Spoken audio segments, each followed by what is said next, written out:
Subscribe to us for more updates. Here's how to do this reverse effect. Download the latest version of InShot via the link in the description. Import your videos into the InShot app. Tap Duplicate.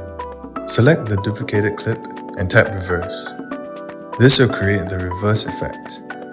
Repeat this for the other videos. Here's what it should look like.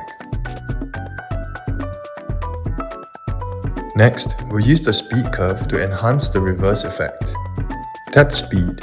Select Curve. Decrease the speed at the end of the clip. Tap the smooth icon to smoothen the speed curve. Select the reverse clip. Tap Speed. Select Curve. Decrease the speed of the start of the clip. Tap the smooth icon. Repeat this for the other clips.